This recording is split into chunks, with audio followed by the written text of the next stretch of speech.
it's Reagan, and today I'm bringing to you my February wrap-up.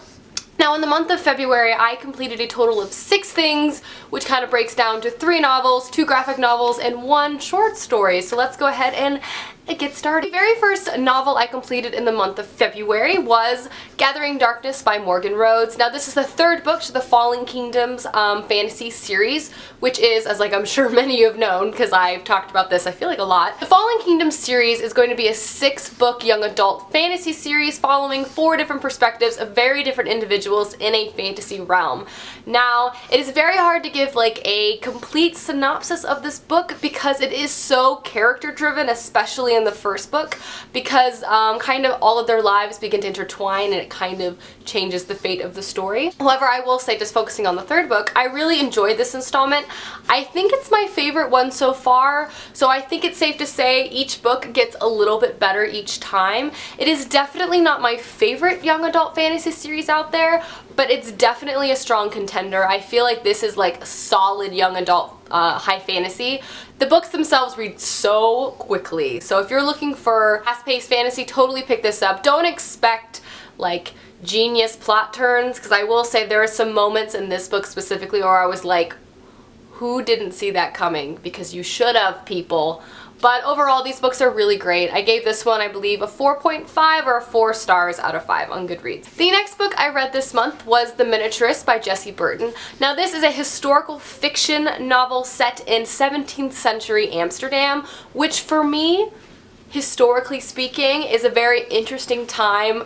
I just really like the 17th century in Europe, specifically in the Netherlands. Is very interesting.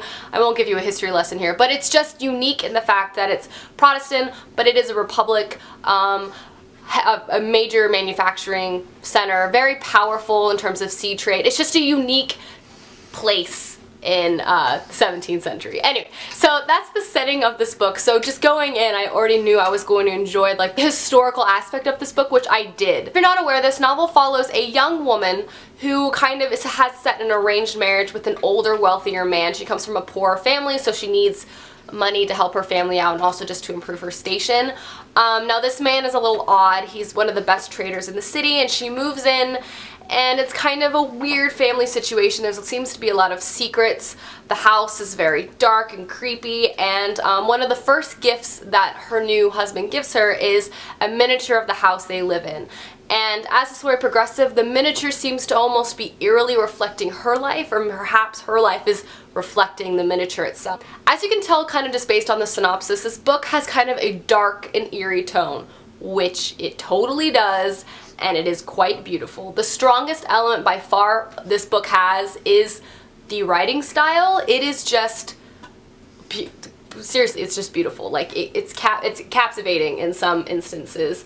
The story itself is a little slow because it is just following our main character assimilating into family life and kind of figuring out the family secrets and stuff. But I will say about halfway through, it totally picks up because things begin to be revealed and you kind of start to really get attached. At the end of the book, I was gonna give it 4 stars, but then I reread the first chapter of the book and I had to give it 4.5 stars. This book does a full circle ending so well, I can't even handle it. It was very good. This was a very, very good book. If you're into historical fiction, not minding a slower paced story, really just beautiful writing and interesting characters in a setting, I would look into this because I really ended up enjoying it quite a bit. The next thing I ended up picking up was Saga Volume 4 by Brian K. Vaughan and Fiona Staples. Everyone knows what the Saga is about. This is a very, very popular graphic novel series on BookTube and just in life. This installment was, I think, my favorite so far. They keep getting better and better and better. We got to, see old characters, some new characters were introduced. I loved that there was some more familial conflict, and we got to see how time has passed. And I don't know. It was a very very good installment. Very needed, I think. It kind of fleshed some things out that I really liked. And obviously I can't be very specific because I don't want to spoil anyone for this series, but Saga Volume 4, 5 out of 5 stars, amazing. Pick up Saga if you haven't, it's totally worth it, okay? Next, I also read Miss Marvel, No Normal by Wilson and Alfana. This is the relaunch of the Miss Marvel comic book character. Now, please don't yell at me, I'm not super well versed in comic book stuff, but it's to my understanding that the old Miss Marvel got promoted to Captain Marvel and now she's like in space or something. So they're relaunching the series with this character, Miss Marvel. And the really awesome thing about this relaunch, just art and story aside, is that our main character is named Kamala and she is a Muslim American teenage girl, which I think is such a wonderful moment in like graphic novel just history. Like, can we just applaud them for that diversity choice and that complexity of a character? Because it's not only that she's dealing with superpowers, but she's dealing with so many other things surrounding her and identity and stuff like that. Moving on to the actual story, I thought this installment was pretty good. I love the main character. I think she's super funny, super relatable. But the story itself obviously is just starting, so it was kind of slow in some places, but towards the end it really began to pick up. I ended up giving this volume 4 out of 5 stars, and I'm really excited to see how Miss Marvel progresses in later issues, because I'm sure it's gonna be awesome. Next, I read a short story called Hills Like White Elephants by Ernest Hemingway.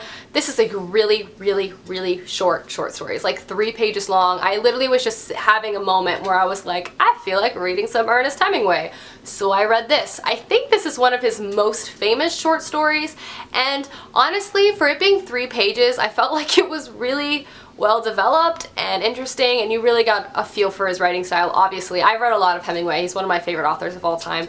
I felt like this piece in particular was powerful, honestly. 3 pages, and yet still delivered a very like poignant and difficult to absorb message. I'm not going to tell you because I feel like you should just read it and be like, dang, Hemingway. So I ended up giving Hills Like White Elephants by Ernest Hemingway 4 out of 5 stars. Totally recommend reading it. It's like on the internet. I think it's public domain. But if it's not public domain, don't get it illegally. And the last book I completed this month was The Duff by Cody Keplinger. Now this is a very popular book on BookTube, and it recently just came out as a movie, which is why I decided to finally pick it up, because I kept seeing the trailers everywhere and I was like, that looks funny. This is a contemporary novel set in high school, and basically it follows our main character, I can't even remember her name, Bianca. It follows our main character, Bianca, and she is best friends with 2 very pretty girls, and she's told one day by the hottest guy in school that she is the Duff, or the designated ugly fat friend. And from there, some other complicated things happen, but basically she starts an enemy with benefits relationship with Wesley.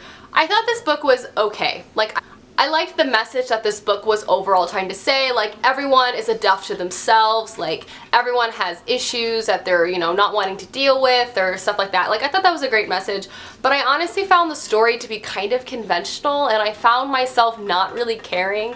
Maybe I'm just getting too old, but like the drama of not being able to go to like junior prom, I just don't care about so much. But I thought the characters were kind of flat in some areas. The best character was by far Bianca. I loved her sassy voice, but pretty much everyone else in the story I didn't really find a connection to. I honestly just found it okay, and I feel like there's so many more, I feel like there's so much better, fluffy, contemporary, even set in high school, that I enjoy. I'm not in high school, but there's books out there that I still enjoy. That are just better than this. Like anything by Jenny Han, for example. Jenny Han is my queen. So I ended up giving this like 2.5, 3 stars if I'm feeling really generous at the end of the day. I read it in like 3 hours, so it definitely reads quick. But I just overall wasn't super impressed by it. Alrighty guys, those are all the books I completed in the month of February. Let me know down below some books that you read this month and what you thought of them, and I will see you guys soon with another video soon. Goodbye!